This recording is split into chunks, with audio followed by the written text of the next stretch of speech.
Olá a todos, sejam bem-vindos a mais um vídeo podcast aqui do Alma Junguiana. Eu sou a Doriane e hoje eu vou trazer para vocês o tema A Sombra na Visão Junguiana.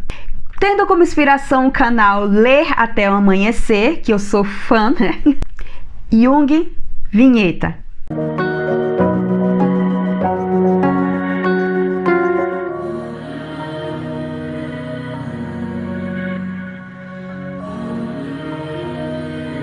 Trazendo, né, hoje, como eu falei para vocês, esse tema tão complexo e também tão fascinante, que é a sombra na visão da psicologia junguiana.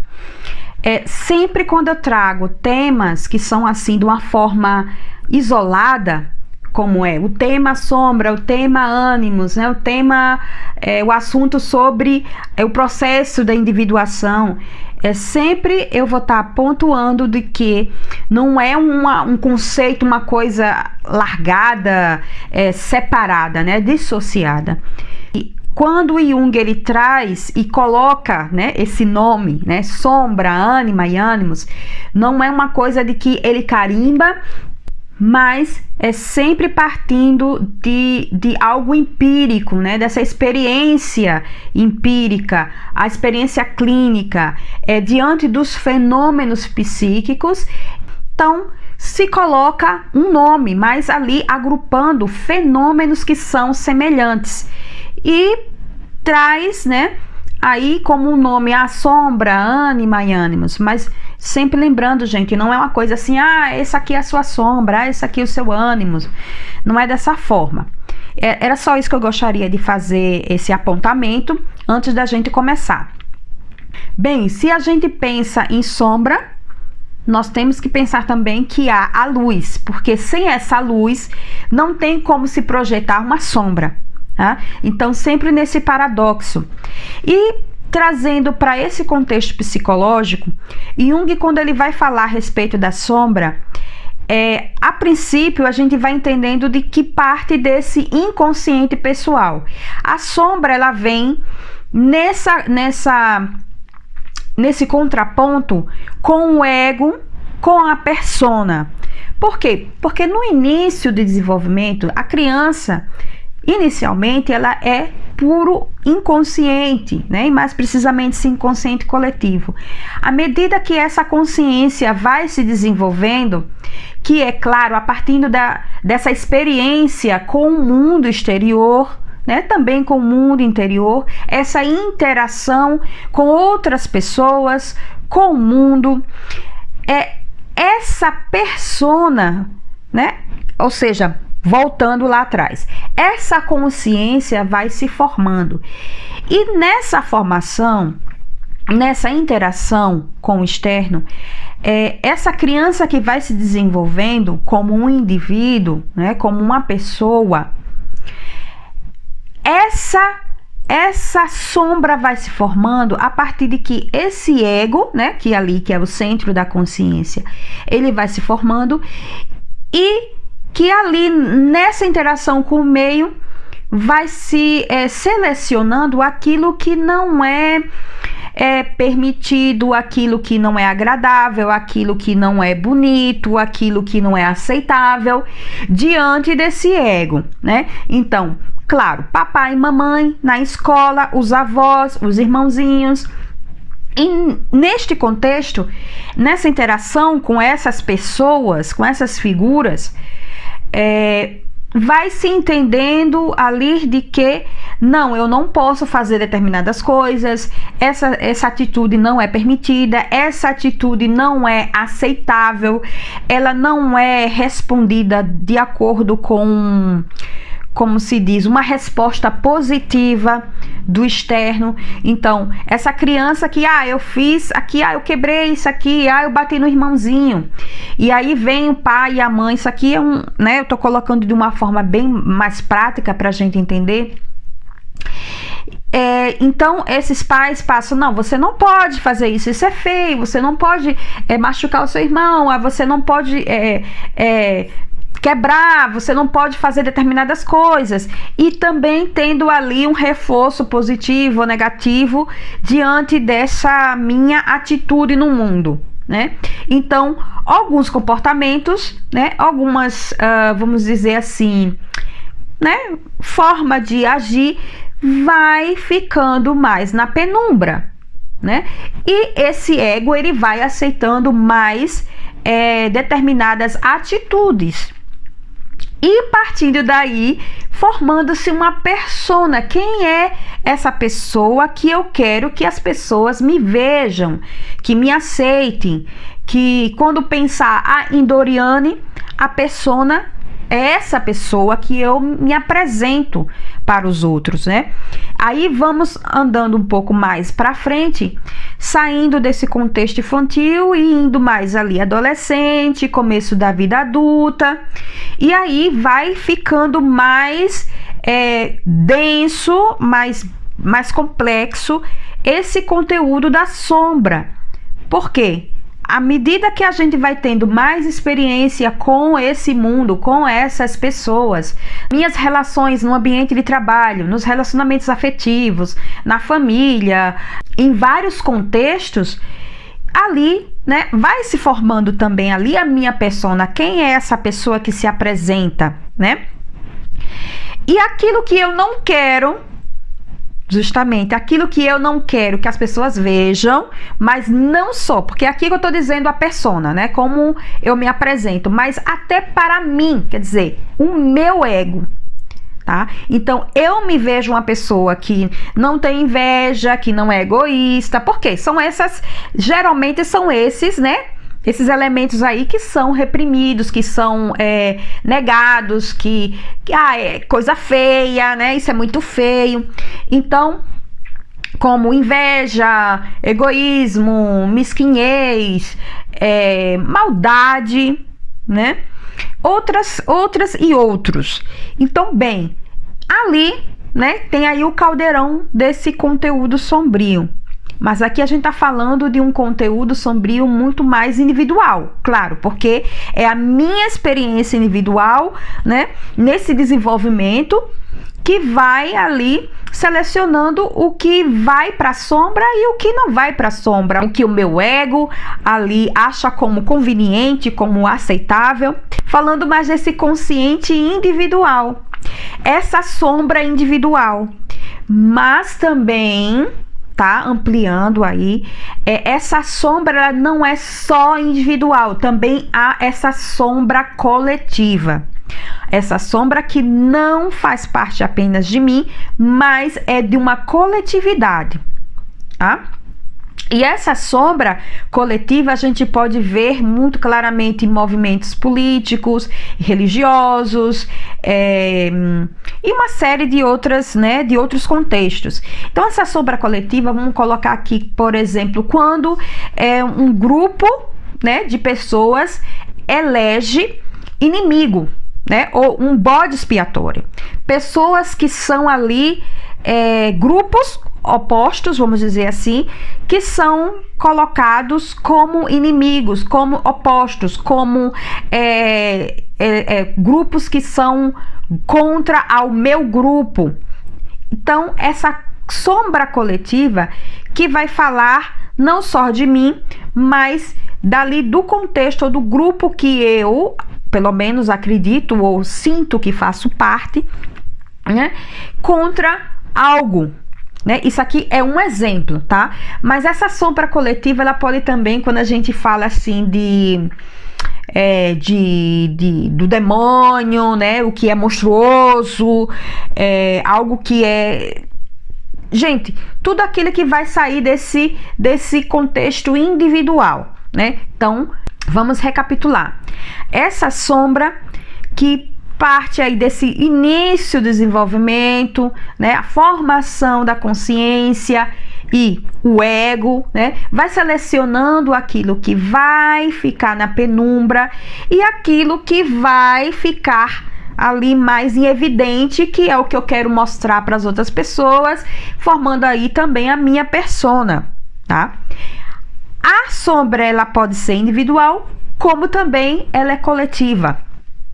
Que é quando sai desse contexto apenas individual. É claro que nessa formação da sombra individual tem a ver também com essa sombra coletiva, né? Porque se eu digo que coletivamente, a postura do homem tem que ser uma postura muito masculina, muito machista, então esse homem, isso é um exemplo, tá, gente? Então esse homem, quando ele vai se desenvolvendo, essa sombra individual vai receber influência dessa sombra coletiva, né, que diz que homem não pode ser sensível, que homem não pode chorar, que homem ele tem que ser provedor, né? O homem não pode fracassar, ele tem que ser forte. Então, na formação dessa sombra individual, vai receber influência dessa sombra coletiva. Então, o que vai ficar nessa sombra individual é o meu lado mais sensível, o meu lado feminino, a minha capacidade de também de se colocar no lugar do outro, as minhas fragilidades, né, como ser humano. Porque a minha persona que eu quero trazer, que eu quero mostrar, é que eu sou o macho, que eu sou o homem, que eu sou o forte, que eu não choro, que eu não fraquejo em nenhum momento. Então ali, entende, gente, não é uma coisa tudo separada, tá tudo ali em conexão. Né? Então, à medida que essa sombra se forma, esse ego, essa sombra, é sombra individual, é sombra coletiva, gente, não é gavetinhas que são aí preenchidas e que se separa tudo. Não, tudo tá ali em conexão, em ligação. Eu coloquei alguns pontos aqui para trazer para vocês. Essa sombra, ela tende a ser projetada. Ela tende a ser projetada.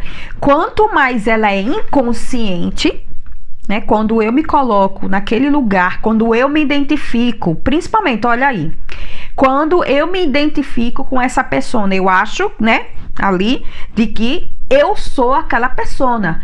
A totalidade da minha psique, ou seja, a pessoa que eu sou, é a persona. Então, quanto mais eu me identifico com essa persona, quanto mais essa sombra vai ficar mais e mais inconsciente. E se ela tiver mais e mais na penumbra e mais inconsciente, a tendência dela ser projetada é maior.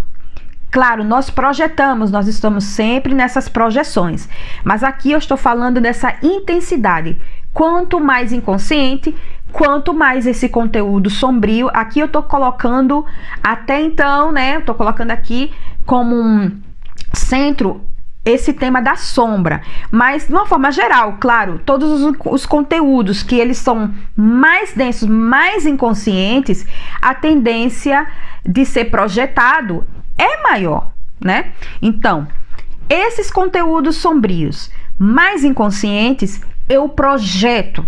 E quando eu projeto, né, essa intensidade que eu reprimo, essa projeção vai ser maior, claro, e eu vou projetar no outro, né? É no outro, é no externo, ou em situações externas, ou principalmente, que é uma tendência também, né, é projetar no outro, ou nos outros, né, ou no grupo, tá?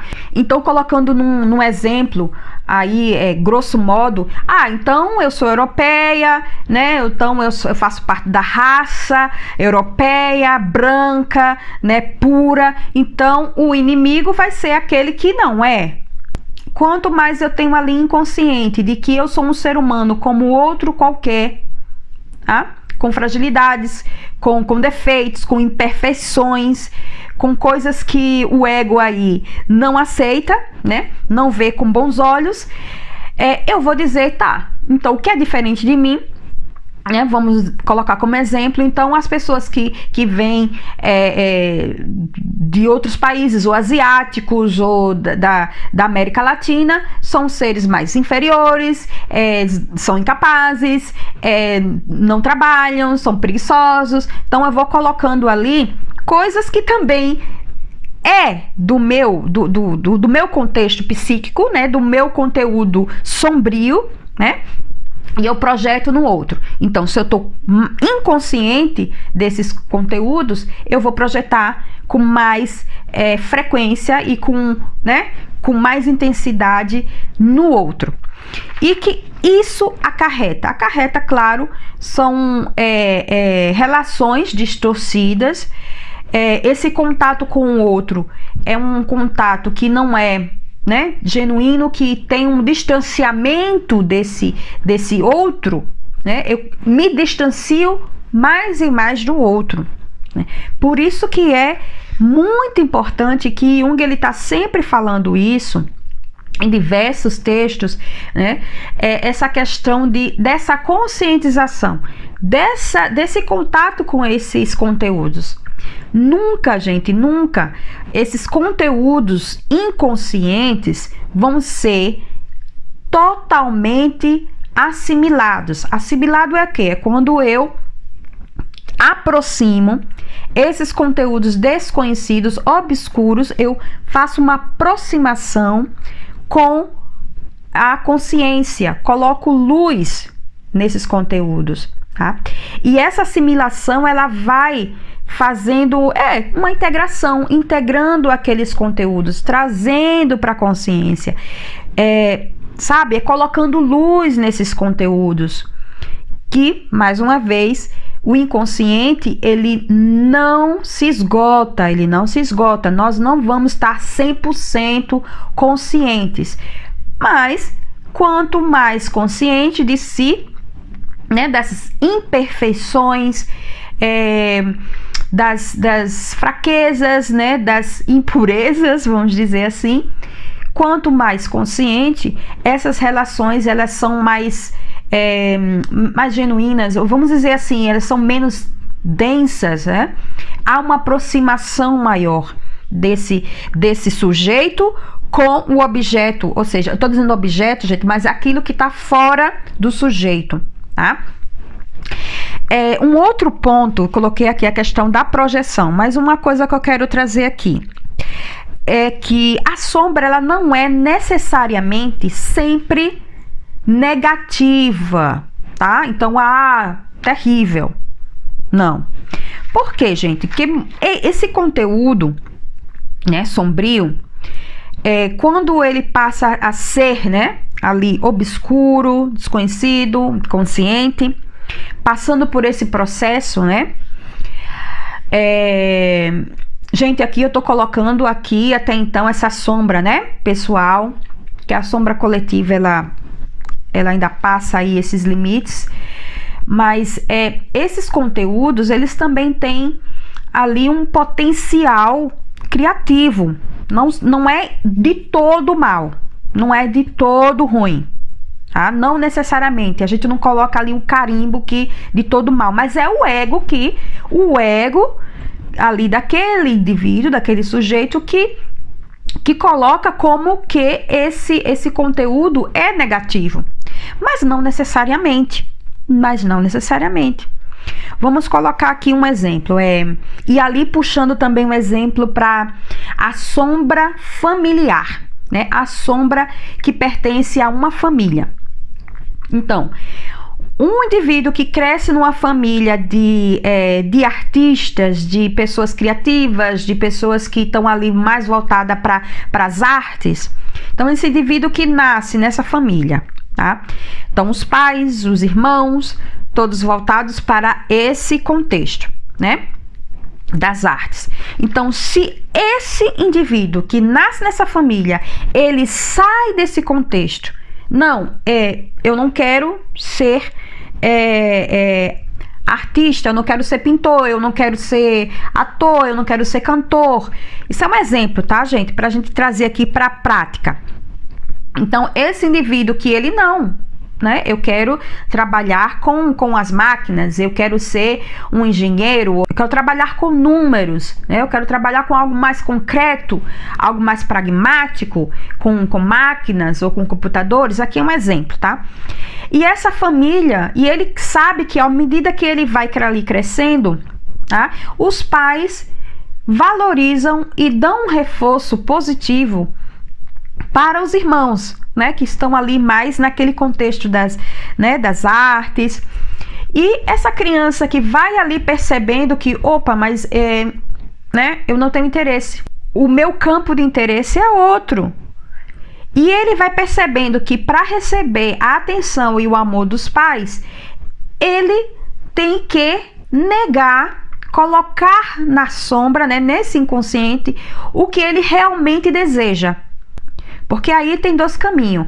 Ou ele vai e nega, né, esse realmente quem ele é, o desejo que ele tem de não ser um artista, né, um pintor ou outra coisa, mas que ele quer um outro caminho. Ou ele nega, ele reprime, isso vai para o inconsciente, né, isso vai para o conteúdo sombrio, ou ele vai de encontro, né, com esses pais, mas pagando o preço, né, que é de não receber o afeto ou a atenção ou a recompensa positiva, né, ali o reforço, a resposta positiva desses pais, né, mas uma escolha ou outra, né, vai ter esse abalo também, essa influência nesse ego, tá? E nesse conteúdo sombrio, esse conteúdo sombrio.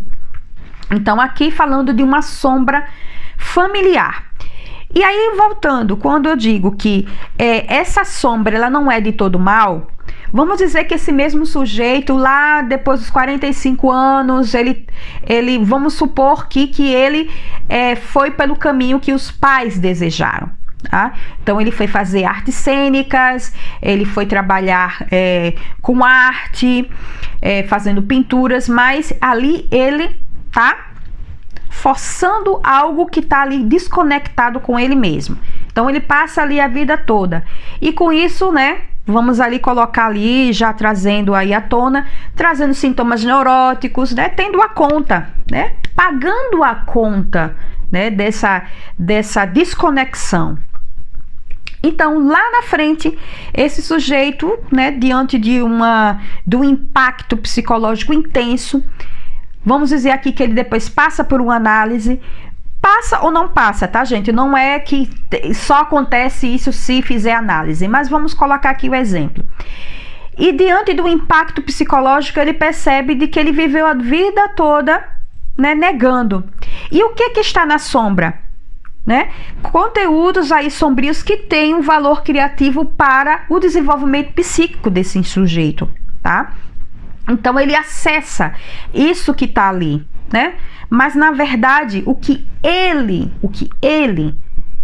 deseja, o que ele sempre almejou, o interesse, e ele nunca teve ali a concepção de que aquilo estava na penumbra, que estava na sombra. E ele tem acesso a esses conteúdos e começa a realmente a fluir aquilo, a trazer à tona. E ele percebe que há um alívio, né? Um alívio imenso, né?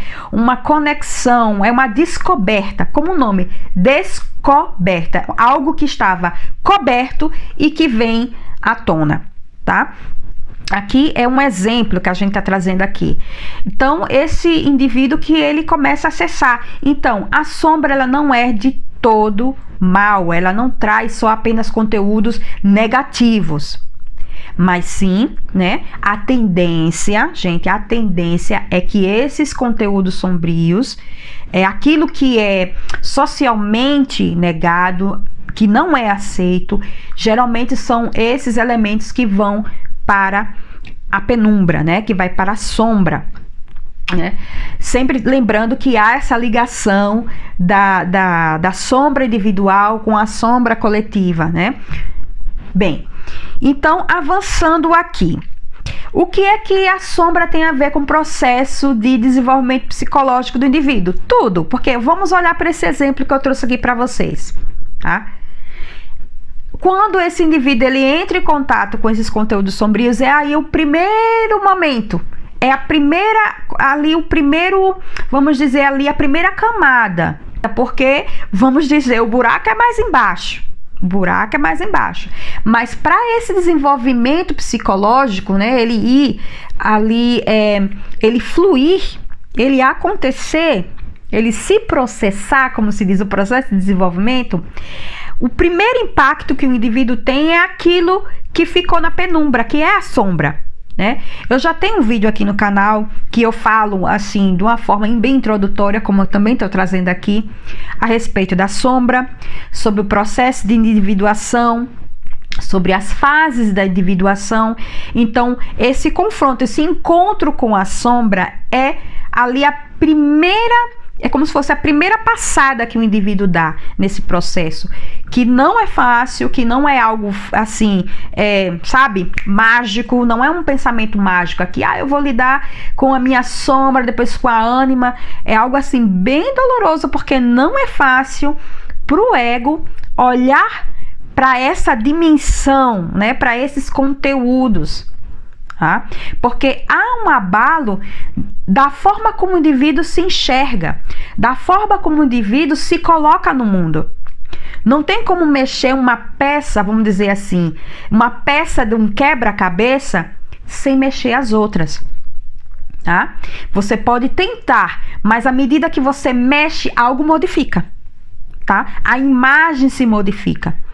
Portanto, esse processo de desenvolvimento, o processo de individuação tem a ver com a sombra. Porque aí também tem os outros conteúdos, né?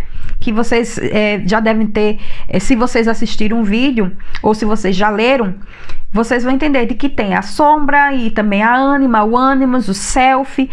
Mas não é algo assim, tá, gente? Não é algo, primeira fase, segunda fase, é aqui. Não é assim, uma coisa assim de gaveta, não gosto. Por isso que eu tô sempre, quando eu trago aqui conteúdos, eu tô trazendo aqui para vocês. Sim, é de uma forma didática que eu tô trazendo aqui, mas não é assim, gente, a coisa desconectada, tá bom? Então, agora, pra gente fechar, onde é que a gente pode observar essa expressão da sombra, tá? A gente pode ver nos sonhos, tá? Nos sonhos, dos nossos sonhos, nos sonhos dos pacientes, nos contos de fadas, né? Tem aí o livro da Maria Luísa Fonfrance que ela vai trazer muito bem esse tema. Em filmes, na literatura. Em filmes vocês vão ver, né, que claro, muitos desses filmes também tem como inspiração livros clássicos da literatura, como o Drácula, livros, né, assim, de que fala de monstros, vampiro. Assim, não são os clássicos, mas é um tema que é muito repetitivo, né, um tema muito frequente. Vamos lá, vampiros, o Drácula, o Frankenstein. Tem esse livro que eu adoro, eu acho que vocês já devem ter ouvido falar, né?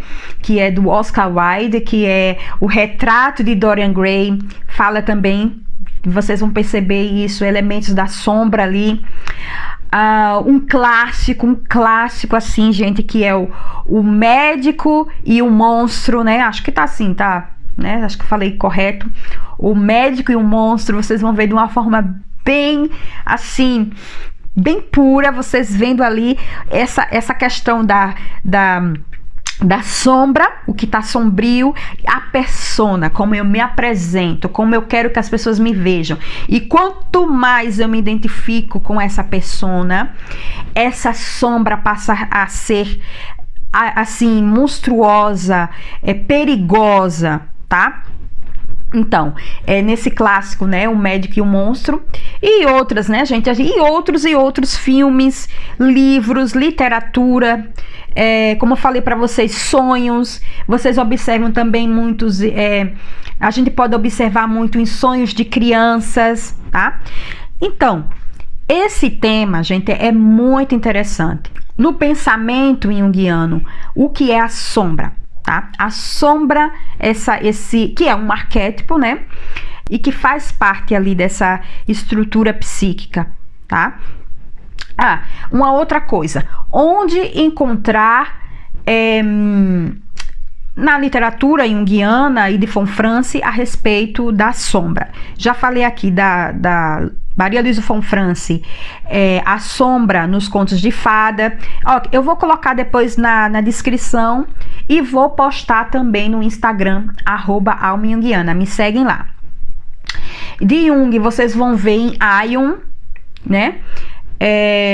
O simbolismo de si mesmo, o estudo do simbolismo de si mesmo, acho que é o volume 9.1, mas não interessa aqui, tá dizendo o volume, mas eu vou colocar aqui para vocês na descrição E tem mais, tá, gente? Tem outros ali que vocês vão poder encontrar a respeito desse tema. Ah, tem um livro também, Ao Encontro com a Sombra, que é uma coletânea, não tá ali especificamente falando, né, ali da obra de Jung diretamente, não é textos de Jung e nem da Forfrance, mas de vários outros junguianos, né, analistas junguianos que estudaram, né, que tem uma experiência com esse tema, a sombra. Bem, pessoal, eu acho que já podemos finalizar aqui. Deixem aqui o like, né, se vocês gostaram, dúvidas, comentários. Me sigam lá no Instagram, no @almajunguiana. Vocês que também estão ouvindo, né, o podcast, eu agradeço a todos vocês por me acompanhar nessa jornada. Eu sei que às vezes tem uma pausa ou outra, mas também devido a atendimentos e estudos, né? Porque aqui eu trago para vocês aquilo que eu estudo, aquilo que também eu tenho contato, né, enquanto analista, mas também como um ser humano, tá? Mais uma vez, obrigada a todos vocês que assistiram esse vídeo e ouviram esse podcast até o final. Um forte abraço para vocês e a gente se encontra nos próximos vídeos e podcast. Tchau!